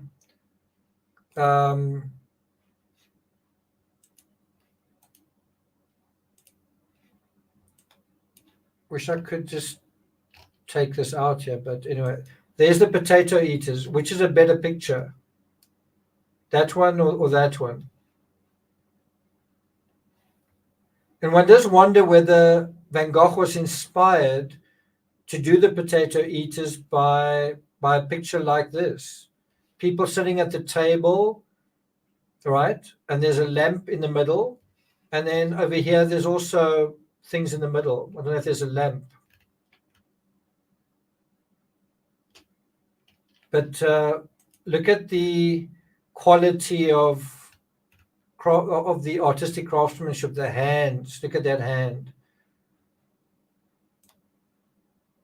I mean, this really is a masterpiece, isn't it? Okay. Relief after the battle. Study of a horse jumping at a gallop. Self-portrait. The end of the game of cards. The Marchioness of Manzanido, 1872. Look at the detail in this picture. Look at her dress. Look at her eyes. I mean, it's just such a detailed picture. The little blotch of light on her nose, that little curl of hair over there. Look at the detail in this fabric and the chair. She's wearing like a fan, or she's holding a fan in her hand. Look at the ring over there and that ring. Books on the table as well. Something Van Gogh also did. The card players. Well, Cézanne also painted a picture titled The Card Players. It's actually one of the most valuable picture. I think it's the most expensive picture in the world. Again, incredible craftsmanship, right? Look at the detail here and there in the paving over there and the background, and there's a bowl on the table inside. Pretty incredible.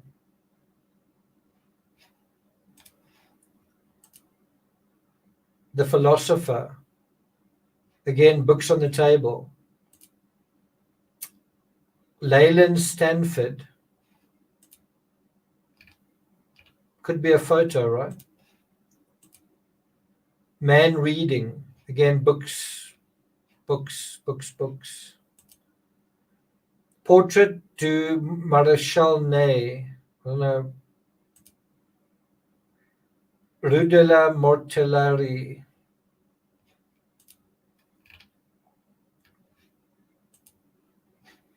So quite a few kind of war themes, right? The Card Players, another version of that theme, or Soldier playing the Theorbo, 1865. That's in the Met.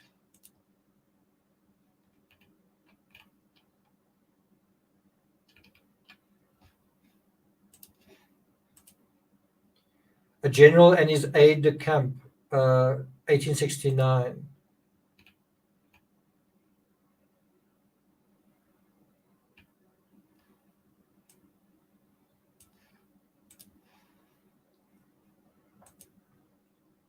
The Musician, and that's about it. So I think you'd agree that he is a first-rate artist, right? He says one must be blind to think that Meissonier is not an artist and a first-rate one. So think about it. Van Gogh is in this asylum, and literally off the top of his mind, he's like, Meissonier, yeah, I like that. Yeah, I really enjoyed that picture. That's how well he understands art and artists. He can sort of think about them off the top of his head, right?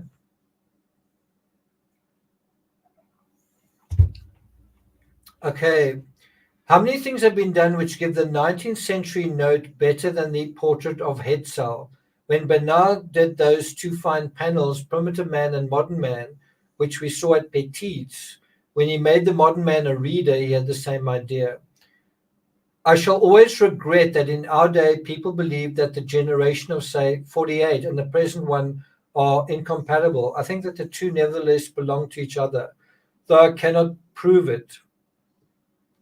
See, take old Bodmer. Wasn't he able to study nature as a hunter and as a woodsman? Didn't he love it and know it from the experience of a long life, virile and complete? Again, he's not just speaking in a disconnected way. You know, when he's talking about the experience of a long life, virility, and a complete experience. It's in contrast to his own life. It's in opposition to his own life. And do you think that any chance Parisian who goes to the suburbs knows as much or more about it because he does a landscape in cruder tones? Not that there's any harm in using pure and jarring tones. Not that I'm always an admirer of Bodmer from the point of view of color. Just see if we can quickly have a look at Bodmer.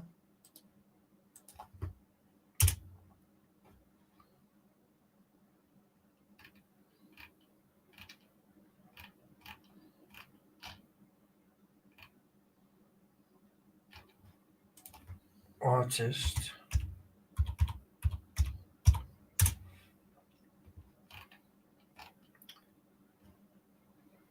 Okay, let's have a look. Wow, this is also being exhibited at the Met. Carl Bodmer, North American Portraits. I don't know if, yeah, so it is the contemporary. He created them from 1833 to 1834. And, well, that's the kind of thing he did.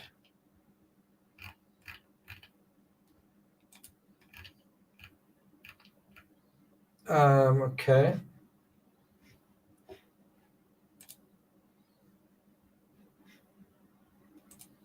Carl Bodmer. Quickly just look at his Wikipedia page.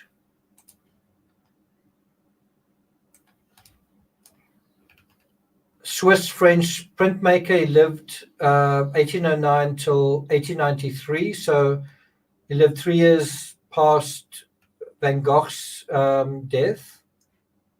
And they're not showing any of his, maybe they are. Map of Bodmer's travel in North America. And then, so it looks like he painted North American subjects, the Indians. I think the correct term is Native Americans, right? View of Bethlehem, Pennsylvania. How do you say it? Bevoke? I just can't say it. Bovac? How do you say it? Dakota Warrior.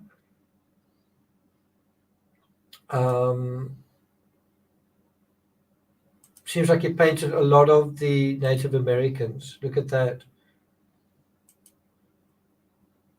So Van Gogh is even aware of this guy's art, right? And so he says, I admire and love the man who knew the whole forest of Fontainebleau, from the insect to the wild boar, and from the stag to the lark, from the great oak and the rock mass to the fern and the blade of grass. So you know what's really happening here? In a very real sense, Van Gogh is kind of a lover of nature, a lover of the landscape, at a time that the world is industrializing, at the time that the Eiffel Tower is going up, at the time that steam trains and machines are kind of coming online, right? He's in love with the peasant farmyard, primitive sort of world. He's kind of, if the world is urbanizing and industrializing, he's still in love with the farmyard. He's still in love with the farm worker, right? And that's why he wants to be in the countryside, not in the city. In that sense, he's kind of a nostalgic artist, which is weird, because if you think of nostalgia and then the whole thing of Starry Night doesn't seem nostalgic. It seems almost transcendental. It seems like it's future oriented. Also, what's it? Wheatfield with Crows. It doesn't seem like a nostalgic painting. It seems more like modern thinking, right? And yet the source of his pining is in a way a nostalgia for the past, which is quite ironic. Then he says, now a thing He says, now a thing, like it or not, now a thing like that is not felt, nor even found by any chance comer.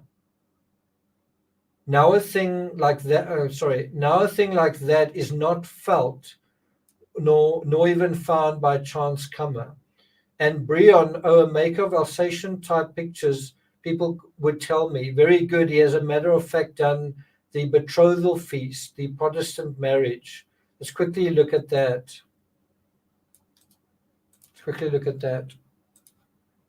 Can't believe that a Van Gogh letters that I really thought would only take an hour is already almost taking 2 hours just based on one letter.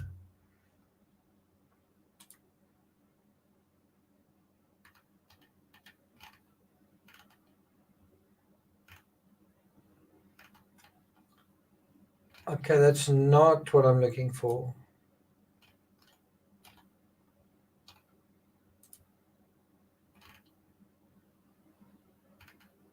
Okay, well, I can't quite find it right now.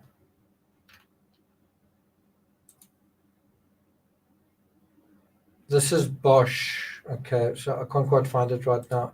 Okay, so he says,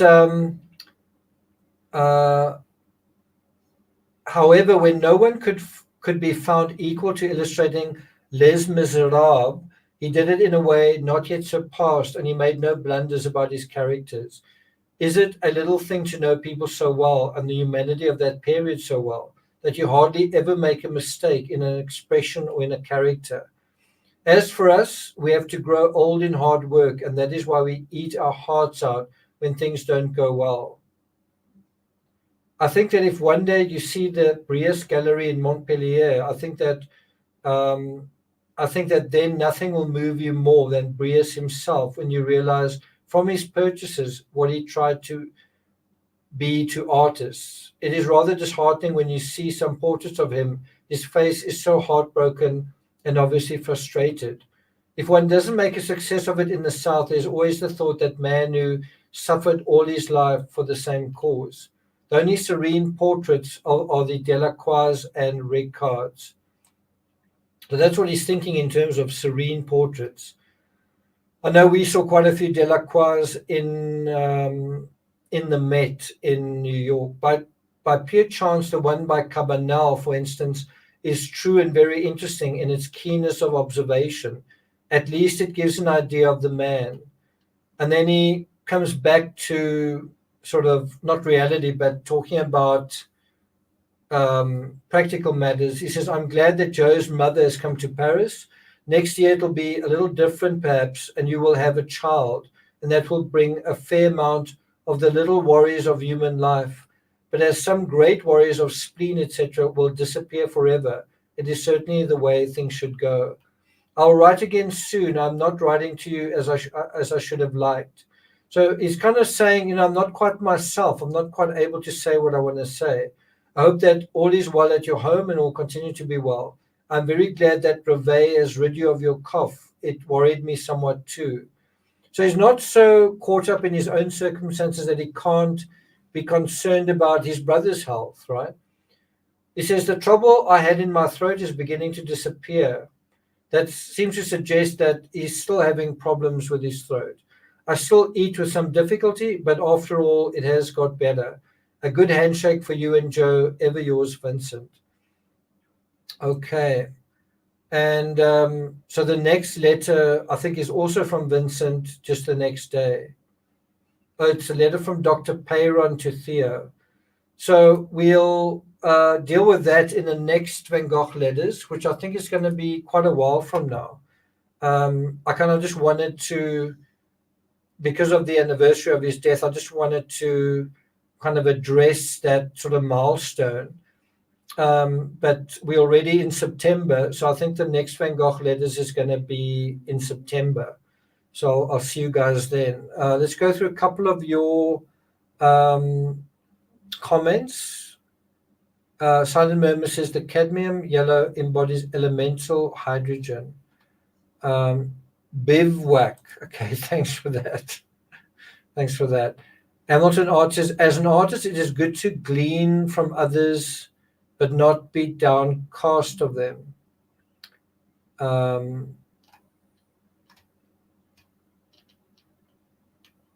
Iceland says he worked very hard on his paintings. Yeah.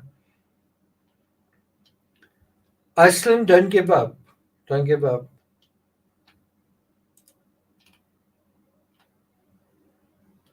Okay. Yeah, thanks for being here, everyone. Yeah, appreciate it. Timmy says good night. Good day. Stephanie says, so nice to listen while getting healthy. Well, glad to hear you're getting healthy. I've been running on the treadmill a little bit, also trying to get fit, but it's tough when it's so cold. It's really, really cold here. But I think, you know, the middle of winter is the 21st of June, and the sun starts moving back down. So the sun's been moving south for over a month. So we should start getting a little bit warmer weather. I want to end off just, I think I actually meant to do this, but I'll show you guys more when I come on again in September. Something quite amazing happened in the sense that I left a delicious monster plant outside, and the frost got it, and the frost basically killed all of its leaves. And if you know the delicious monster, they've got really big, beautiful leaves, and all of its leaves turned black and they died. And I brought the plant inside and I watered it, and obviously it was warmer inside, and I really didn't think it was going to make it, because if all the leaves die and so much of that plant is its leaves, what's going to happen? And often they create a new leaf based on the old leaf. So the old leaf kind of becomes a new leaf. So if the old leaf dies, how can it possibly give life to a new leaf? But after about a week or 10 days, I suddenly saw small little lime green marks on the still green parts of the plant. And that's where it's rejuvenating itself. It's literally just creating completely new leaves in parts of sort of the stem, which if you'd asked me, I would have said I didn't know it could do that. So it's just amazing that the capacities of nature to come back to life. It really is incredible. So I'll take some photos of that plant as it sort of comes back to life. I really think it's quite a fascinating allegory to what we're dealing with in terms of Van Gogh. Alison says, the kids and I put the tent up the evening. I need to freeze some of the peaches we picked. Yeah, you must go and look on Iceland's Instagram. She's picked a whole bunch of peaches. I hope you're going to make peach jam or peach stew or peach tea or something. Yeah, my plant is a Van Gogh. No, it's just incredible that nature does have certain capacities to rejuvenate. It really is quite surprising. And I think in that sense, we need to be patient and appreciate that we may have the same capacities, that sometimes you just need to change the situation you're in, and also thanks a lot, Yvonne, change the situation you're in, but also just give yourself a chance to recover. And that's exactly what Van Gogh is doing here. It's just giving himself a chance. And what does he do? He does recover. It does take time. We do need to be patient. When we are broken, when we are defeated in some way, when things are really horrible, give yourself some time to recover. Have some faith in, let's just call it, natural processes, right? Okay. Okay, again, thanks very much, Yvonne. Thanks a lot, Chelsea, for being here, and everyone else. Really good to see Stephanie. I hope we're going to see Manhattan Stephanie at some point, but really good seeing you guys. I'll see you guys again in September when it'll be spring on this side of the planet. Yeah. Okay. Take care, Bex in Wonderland. Thanks for coming in. Better late than never. Otherwise, guys, hope you have a good rest of your week, and I'll see you guys in September. Ciao.